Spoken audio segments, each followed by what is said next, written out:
being raided at this time at D.C. office of Ambassador Bolton as well as his Maryland home. We have a reporter headed to both scenes there. Thanks so much for tuning in to National Report here on this Friday morning. I'm Sean Kreisman. And I'm Emma Reckenberg. Sources say Bolton was unaware of the FBI activity at his home.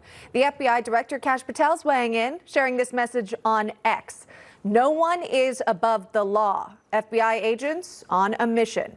Deputy Director of the FBI, Dan Bongino, responding to Patel's tweet, saying public corruption will not be tolerated.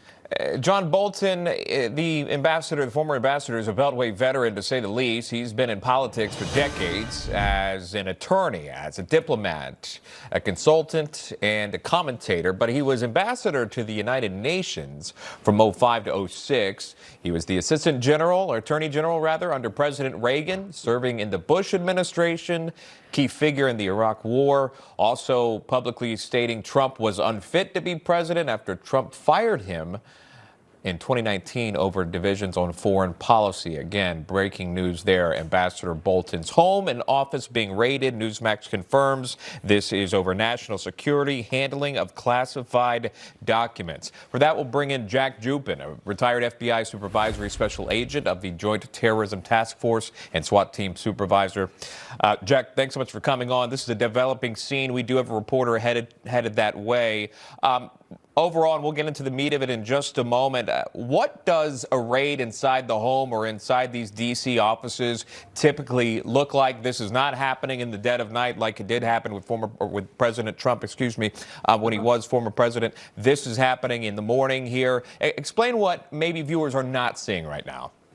Well, normally when we do these type of operations, we would actually, the witching hour is usually 6 a.m. That's usually when we would hit a door unless we have unusual circumstances. Normally, depending on the type of investigation we're working on, a lot of times people are just called into the U.S. Attorney's Office and meeting with the FBI and talking to us. We're not knocking on your door. We're just telling you, come on in. We have an investigation. Obviously, there is a time and a reason and a purpose why the FBI does what they do. Sometimes it's knocking down a door. Sometimes it's knocking on a door, what have you. In this case, obviously, they wanted the element of surprise. They did not want anyone to realize what they were up to on this case. And that's why they approached Mr. Bolton's residence and his offices at such an early hour. I'm sure there was not a whole lot of use of force. It was a knock and an announce. But that's what we're looking at right now. Yeah. And we don't know I don't know all the facts and circumstances, but I can tell you this, I have the same, national security clearance that Mr. Bolton has, or had. And, no one is kind of above the law when it comes to this, because I know as an FBI agent, I'm held to a very, very high standard of, keeping my mouth shut and not sharing anything in a book or in public of what I know and what I don't know. Absolutely. So many more questions, by the way. Jack Jupin, if you could stand by on the line. We wanted to welcome in senior judicial analyst Judge Andrew Napolitano. He's here with us in studio. And Judge, maybe we get to how this raid was able to take place. I mean, a judge would have had to sign off on a warrant. Yeah, typically the FBI receives a referral. In this case, they got a referral from someone in the Director of National Intelligence Office. They would confer with an assistant U.S. attorney, a federal prosecutor.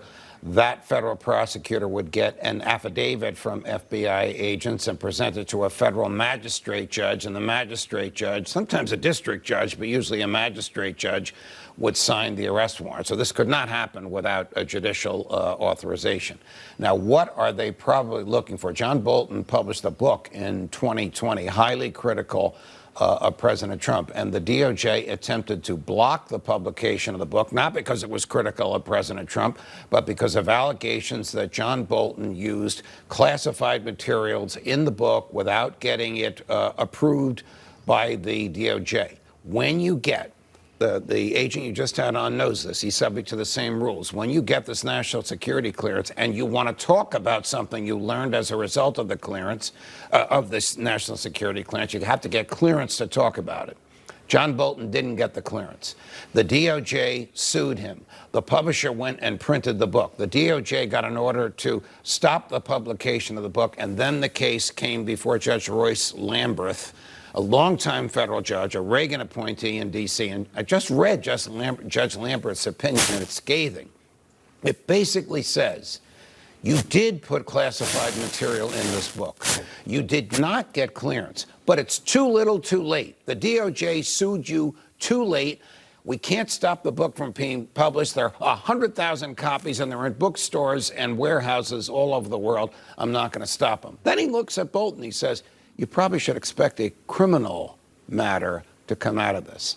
That's what was commenced this morning. Well put. Well summarized there. So The Room Where It Happened, that's the name of the book.